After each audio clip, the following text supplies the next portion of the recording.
Assalamualaikum Dek. Oh, mantap, alhamdulillah. Dalam mencontoh akhlak Nabi, satu aja contohnya. Islam adalah solusi dari semua problem kehidupan. Sebuah ungkapan sindiran halus dari seorang istri Nabi kita Muhammad sallallahu alaihi wasallam. Beliau adalah Aisyah binti Abi Bakar radhiyallahu anha. Andai tali kekang unta saya itu hilang, maka saya akan mendapatkan tali kekang itu di Quran. Ini bahasa yang cukup dalam maknanya. Artinya apa? Al-Quran kita, kitab suci kita itu betul-betul menjadi solusi dari semua problematika kehidupan kan, yang kita alami dalam kehidupan. Bila hari ini di saat kita ada masalah tapi kita tidak tahu bagaimana menyelesaikan masalah, jawaban kasarnya Bapak Ibu yang mulia, karena gedanyonyo terlampau jioh dengan buku panduan gedanyo. Ini dalam hidup misalnya galau menteng, uro galau, malam galau, atewo pun galau. Kita sudah jauh daripada buku panduan. Kita kasih contoh gini. Saat sore hari di rumah, mak gedanyo gepegah bak manok ayam. Lop ken mak bak manok.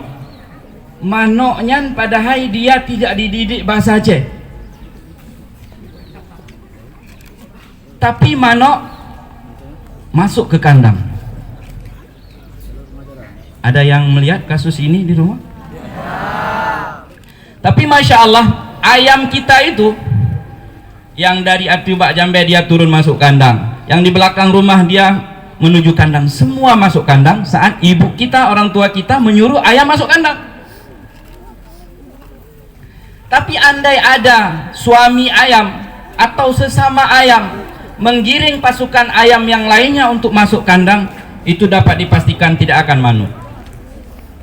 Kita tidak tahulah bahasanya, dengan kuku uji, kuku ruyuknya itu mengajak kawan-kawannya untuk masuk kandang, maka ayam akan bertebaran di malam hari.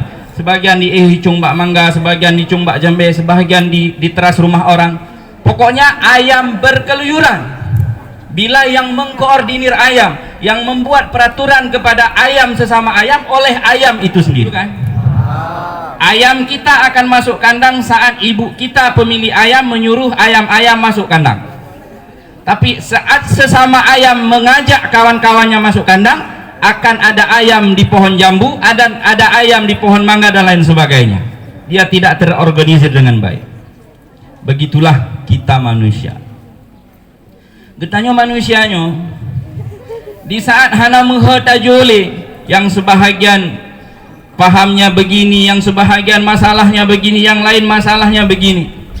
Itu kalau yang atur kita manusia levelnya sama-sama level manusia, bisa salah bisa benar, bisa salah bisa benar.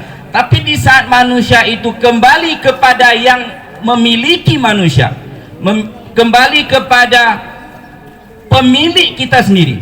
Bila tadi ayam mau masuk kandang karena diperintah oleh ibu kita pemilik ayam, maka kita pun akan manut bila kita kembali kepada pemilik kita dengan buku panduannya Al-Quranul Karim, dengan pemandunya, dengan pengajarnya Rasulullah Muhammad sallallahu alaihi wasallam. Dalam segala urusan, dalam urusan pendidikan, cari di Quran bagaimana konsep pendidikan. Bahkan ayat yang pertama turun itu urusan pendidikan. Iqra. Urusan pendidikan. Urusan keluarga, kita bisa membuka Al-Quran di surah Luqman mungkin. Urusan ekonomi, Al-Quran memberikan solusi. Urusan politik, Islam memberikan solusi. Urusan perdagangan, Al-Quran memberikan solusi. Bahkan Islam itu mengatur urusan tetek bingek pun sudah dicontohkan oleh Muhammad sallallahu alaihi wasallam. Contoh, adik-adik yang putri ataupun yang putra, dalam kehidupan sehari-hari Rasul tidak mencontohkan kita piara kuku, walaupun hukumnya bukan haram. Kuku tangan, karena di saat apalagi yang putri misalnya piara kuku terkesan tambah cantik. Enggak. Siapa bilang panjang kuku tambah cantik, tambah ngeri ya mungkin. Iya itu dia. Tak boleh panjang kuku. Di saat kuku panjang, sunnahnya potonglah kuku. Nabi juga sampai cara motong kuku pun dicontohkan oleh yang mulia Rasulullah SAW. Di saat kita potong kuku sesuai dengan yang dicontohkan Rasul, akan menghasilkan pahala, Allah akan datangkan berkah. Tapi di saat kita potong kuku tapi tidak berpandu kepada panduan Nabi, kuku terpotong, tangan jadi bersih tapi tidak menghasilkan pahalanya. Potong kuku disunahkan hari Kamis lah atau Jumat. Yang pertama dipotong telunjuk tangan kanan, disusul tengah kanan, manis kanan, kelingking kanan, kelingking kiri, ditutup oleh jempol kanan. Apa yang dihasilkan? Kuku berhasil kita potong, jari jemari kita tambah cantik, tambah bersih, Allah datangkan ridhonya. Telunjuk tangan kanan, tengah kanan, manis kanan, kelingking kanan, kelingking kiri, manis kiri, tengah kiri, telunjuk kiri, jempol kiri ditutup jempol kanan untuk urusan atas. Urusan bawah, kelingking kanan, sampingnya terus ditutup kiri.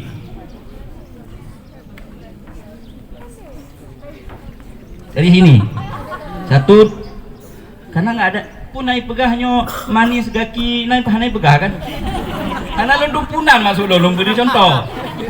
Dari sini 1, 2, 3, 4, 5, 6, 7, 8, 9, 10. Kubuh contoh tabahan aku bukan ini apa, kan nggak mungkin jadi manis kaki.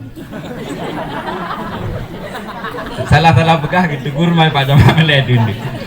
Lumpuh contoh mana? Berbuatlah segala sesuatu kalau berlandaskan sunnah Rasul akan mendatangkan keridhaan Allah. Contoh lain, makan. Siapa yang paling banyak makan?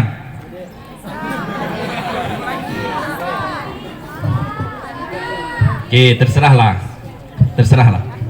Karena saya sendiri juga cukup banyak lupalah tentang sunnah Rasul Pak Jowo. Kita tahu sunnahnya dibagi 3, setengah sepertiga air, sepertiga makanan, sepertiga udara. Tapi lon kero memang untuk hana di tempat, untuk angin tan di tempat. Menyopah-pah demon maksudnya.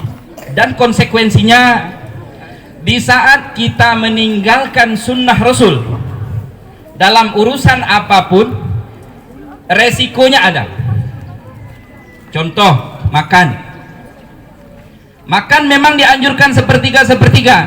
Kalau yang kita lakukan justru kebalikannya, makan banyak terus kita nggak bagi porsinya, maka untuk efeknya maka kadar gulanya naik.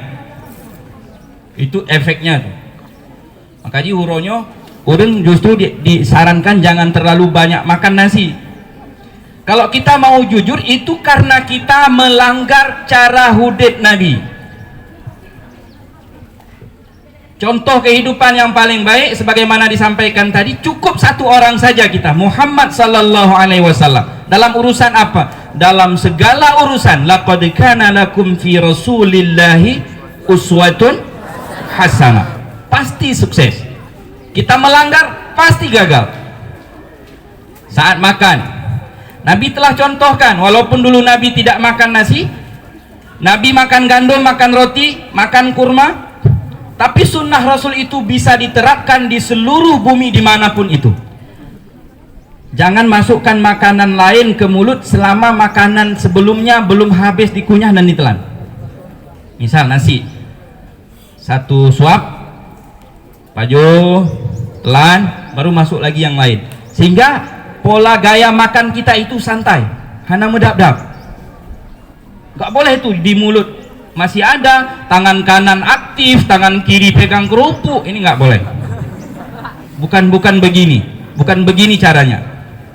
Nanti yang susah adalah maidah kita, mesin penggiling dalam perutnya jadi kewalahan, tidak maksimal menggiling, efeknya nanti jadilah usus buntu, sakit lambung, asam lambung dan lain sebagainya.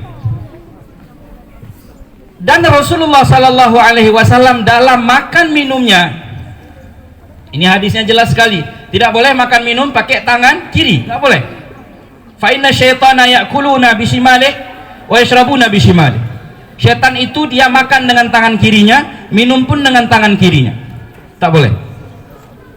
Kalaupun kita harus, kan kita doktrin lama pegang gelas pakai tangan kiri ya. Kalaupun kita pegang gelas dengan tangan kiri, kita bisa tahan dengan tangan kanan. Tapi jangan langsung tangan kirinya.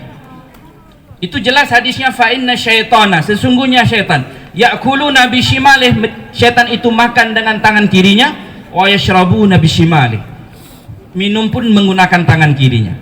Tapi sebaiknya kita memang makan pakai tangan kanan, minum pun pakai tangan kanan.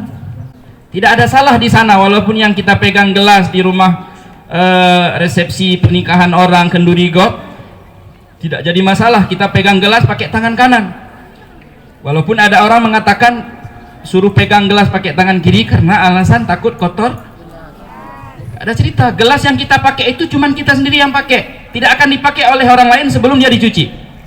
Saya nggak tahu, mungkin ada di rumah kita yang memang satu gelas untuk semua jamaah, nggak mungkin. Artinya satu gelas untuk kita satu orang. Itu alasan yang tidak bisa diterima dan itu alasan kuno zaman nilai. Makan minumlah menggunakan tangan kanan. Kalau dalam makan, pola makan yang good, pegangnya 3 jari. Jadi makanannya nggak besar-besar kali. Kalaupun kita pegang nasi, kalau nggak bisa 3, tambah 1 lagi, 4. Kita karena udah biasa, nggak nyaman, nggak apa-apa, 5 pun boleh, tapi jangan dibuat lebar kali, kecil aja. Masih menobu bek lampingan bu lagi bakat dengku raya nah, kena cik lagi bakat rimu 3 takut nah. Pelan aja, kecil-kecil aja. Ini sunnah Rasul, dicontohkan oleh Rasul. Laqad kana lakum fi Rasulillah uswatun hasanah. Kita akan berjaya apabila ikut Nabi, kita akan celaka apabila menyelisihi Rasulullah sallallahu alaihi wasallam. Ini sunnah bisa dibawa ke mana-mana negara dan orang akan mudah mengenali dia ini muslim, dia ini muslimah, dia ini orang yang istiqamah dengan agamanya. Karena ini berlaku bukan hanya di bumi kita Aceh, bukan hanya di Indonesia, tapi di berbagai belahan dunia. Ini sunnah berlaku. Islam itu ada bukan hanya di kita, tapi di mana-mana ada. Maka di saat kita berpakaian pribadi kita dengan akhlak Rasul, walaupun belum full kita bisa mengikuti Rasulullah, tapi janganlah kita meninggalkan seluruhnya. Karena saya tengok pelanggaran ini, yakin saya di Wirabangsa juga masih, di sekolah-sekolah kita lain masih, terutama pada minumnya. Kita anggap ini hal sepele, tapi demi Allah ini tidak sepele. Sekecil-kecil sunnah Rasul, sekecil-kecil sunnah Nabi Sallallahu Alaihi Wasallam, nanti balasannya di akhirat satu surga yang luasnya 7 kali lipat dunia. Besar. Maka kita tak boleh anggap sepele sunnah Rasul itu. Ini sebelum jauh mungkin saya ingatkan, saya teringat dulu pada momen ada perlombaan di Wirabangsa. Saya ingatkan dulu sebelum saya sampaikan cerita terakhir ini. Waktu itu penyampaian arahan oleh Bapak Kepala Komite, beliau hadir saat ini. Saya ingat apa yang disampaikan Bang Said Azmi waktu itu. Dan itu sebenarnya bukan ungkapan Bapak Ketua Komite, itu adalah hadis Rasul. Laki-laki dan wanita yang bukan mahram memang haram bersentuhan kulit. Nyo tentang nyo lun yakin pasti untuk naik bu guru komplain bacut. Lom kalau aku pegah kali kayak awal juga urusan. Kalau nyo payah lom pegah hati. Ini harus saya sampaikan karena ini memang agama kita. Misalnya siswa santriwan dengan santriwati perpisahan di Wirabangsa, salam-salaman, itu bukan mendatangkan pahala tapi mendatangkan kemurkaan Allah.